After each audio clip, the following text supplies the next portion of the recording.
سورۃ الاعلی مکی صورت ہے۔ ہجرت سے پہلے اس کا نزول ہوا۔ قرآن پاک کی ترتیب کے اعتبار سے اس کا نمبر 87 ہے، اور قرآن پاک نازل ہونے کے اعتبار سے اس کا نمبر 8 ہے۔ اس میں 19 آیتیں ہیں اور 1 رکوع ہے۔ اس میں 72 کلمات ہیں، 291 حروف ہیں۔ بسم اللہ الرحمن الرحیم، اللہ کے نام سے شروع جو نہایت مہربان رحم والا۔ سبح اسم ربک الاعلی، اپنے رب کے نام کی پاکی بولو جو سب سے بلند ہے، یعنی اللہ کا ذکر عظمت کے ساتھ اور احترام کے ساتھ کرو۔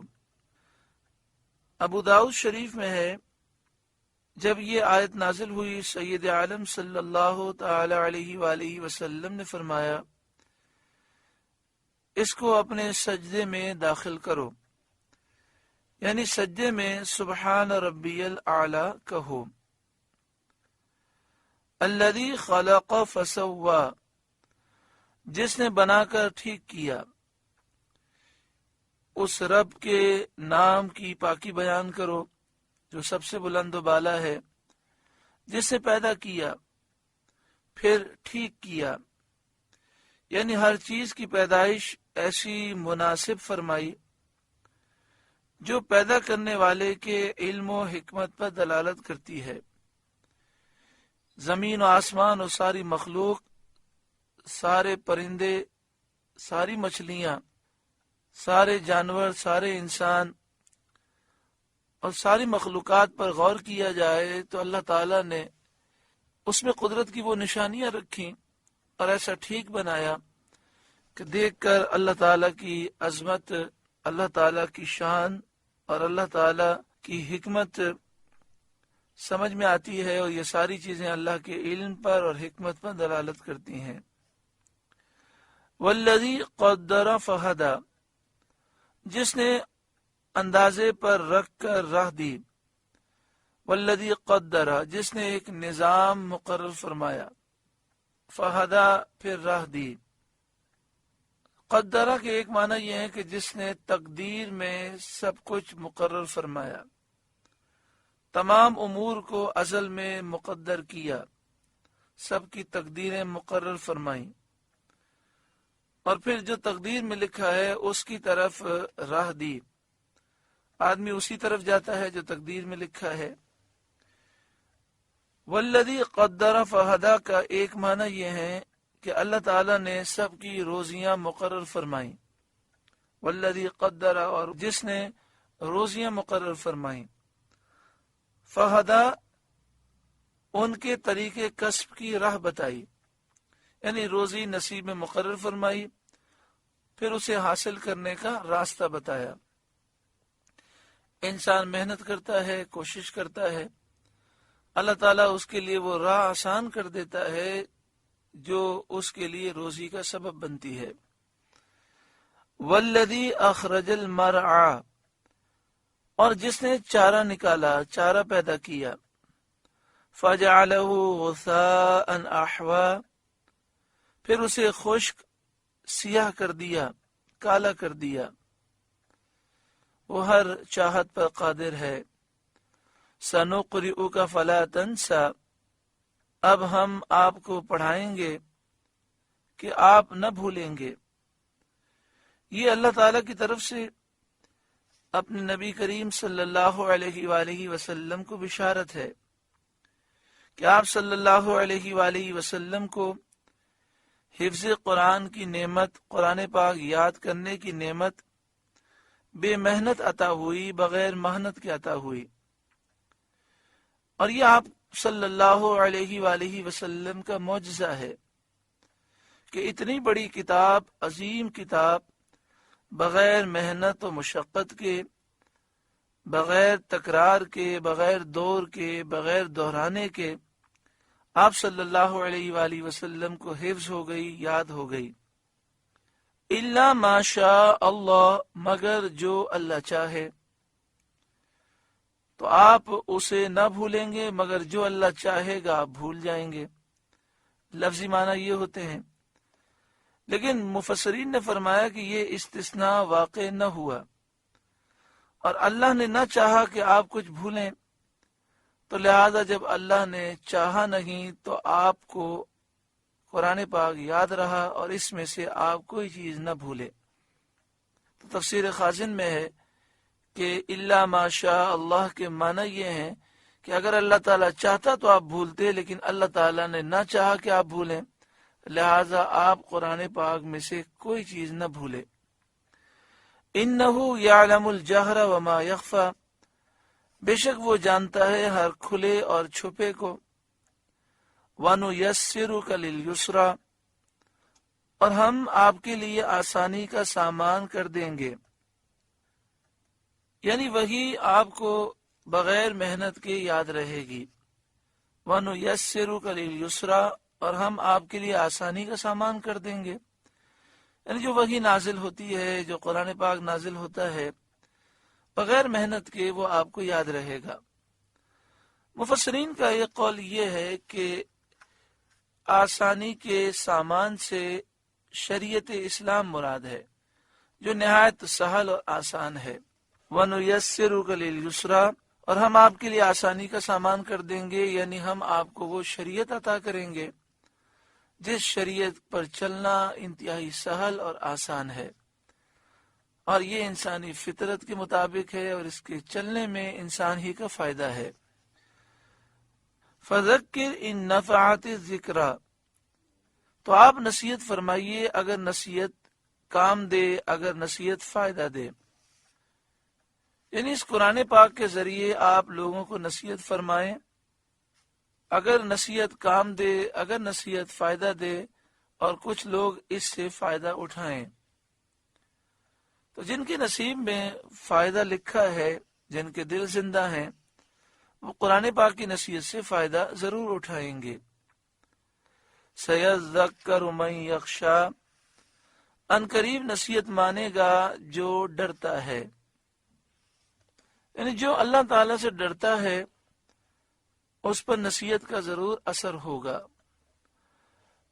وَيَتَجَنَّبُهَا الْأَشْقَىٰ، اور اس سے وہ بڑا بدبخت دور رہے گا، یعنی اس نصیحت سے اور اس قرآن پاک کے نور سے وہی دور رہے گا جو اشقا ہے، بہت بڑا بدبخت ہے۔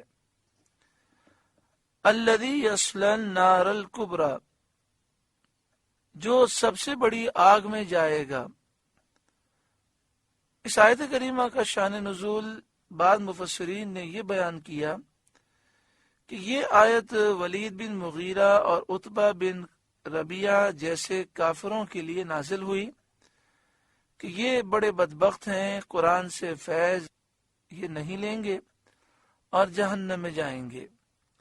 ثم لا يموت فیہا ولا یحییٰ، پھر نہ اس میں مرے گا اور نہ جیے گا۔ پھر جہنم میں وہ مرے گا نہیں کہ مر کر ہی عذاب سے چھوٹ سکے، تو موت آئے گی نہیں کہ عذاب سے جان چھوٹے، اور نہ جہنم کی آگ میں جیے گا ایسا جینا جس سے کچھ بھی آرام پائے، یعنی جہنم میں تکلیف ہی تکلیف ہے۔ قد افلح من تزکا، بے شک مراد کو پہنچا جو ستھرا ہوا، جو ایمان لا کر پاک ہو گیا، جس نے اپنے ظاہر باطن کو پاک کیا وہی کامیاب ہوا۔ ایک کافر جو گناہوں سے بھرا ہوا ہے، گندگیوں سے بھرا ہے، جب توبہ کرتا ہے، ایمان لاتا ہے تو پاک ہو جاتا ہے۔ ایک مسلمان گناہوں کی گندگیوں سے گندا ہو گیا، سچی پکی توبہ کرتا ہے اور یہ عزم کرتا ہے کہ اب میں کبھی گناہ نہیں کروں گا، اللہ کے حقوق اور بندوں کے حقوق ادا کرتا ہے تو پاک ہو جاتا ہے۔ قد افلح من تزکا، بے شک مراد کو پہنچا جو ستھرا ہوا، پاک ہوا۔ بعض مفسرین نے یہ بیان کیا قد افلح من تزکا، بے شک مراد کو پہنچا جو ستھرا ہوا، اس سے مراد ہے جس نے نماز کے لیے طہارت کی، وضو کیا، اگر غسل فرض ہے تو غسل کیا، اس معنی پر آیت سے نماز کے لیے وضو اور غسل ثابت ہوتا ہے۔ وَذَكَرَ اسْمَ رَبِّهِ فَصَلَّى، اور اپنے رب کا نام لے کر نماز پڑھی، اپنے رب کا نام لے کر نماز پڑھی۔ وَذَكَرَ اسْمَ رَبِّهِ، اور اپنے رب کا نام ذکر کیا، یعنی نماز کی ابتدا میں اللہ اکبر جو کہا جاتا ہے، جسے تکبیر تحریمہ کہتے ہیں، تکبیر افتتاح کہتے ہیں، یہاں یہ مراد ہے۔ تو تکبیر افتتاح، تکبیر تحریمہ کہہ کر نماز پڑھی، اور نماز سے مراد 5 نمازیں ہیں۔ اس آیت سے تکبیر افتتاح، تکبیر تحریمہ ثابت ہوئی، اور یہ بھی ثابت ہوا کہ وہ نماز کا جز نہیں، کیونکہ نماز کا اس پر عطف کیا گیا ہے، تو پتہ چلا کہ تکبیر تحریمہ نماز کا جز نہیں۔ یہ بھی ثابت ہوا کہ افتتاح نماز کا اللہ تعالیٰ کے ہر نام سے جائز ہے، کیونکہ یہاں پر یہ نہیں کہ اللہ اکبر ہی کہے، بلکہ فرمایا کہ نماز سے پہلے وہ اللہ کے نام کا ذکر کرے پھر نماز پڑھے، تو اللہ اکبر کہنے سے بھی نماز شروع ہو جاتی ہے، اور اللہ کے کسی اور نام کا بھی ذکر کرے تو نماز شروع ہو جاتی ہے۔ اس آیت کی تفسیر میں بعض مفسرین نے یہ بھی فرمایا کہ قد افلح من تزکا، بے شک مراد کو پہنچا وہ جو ستھرا ہوا، پاک ہوا، تو فرمایا اس سے مراد یہ کہ جس نے صدقہ فطر دیا، اور وہ ذکر اسم ربی، اپنے رب کے نام کا ذکر کیا، اپنے رب کا نام لیا، تو فرمایا اس سے مراد عید کی نماز کے لیے جب جاتے ہیں تو راستے میں تکبیر کہنا مراد ہے، اور فصلی سے مراد نماز عید ہے۔ تو بعد نے کہا کہ یہاں پر عید کی نماز، صدقہ فطر اور عید کی نماز سے پہلے جو تکبیر پڑھی جاتی ہے، اللہ اکبر اللہ اکبر لا الہ الا اللہ واللہ اکبر اللہ اکبر وللہ الحمد، کہا یہ مراد ہے۔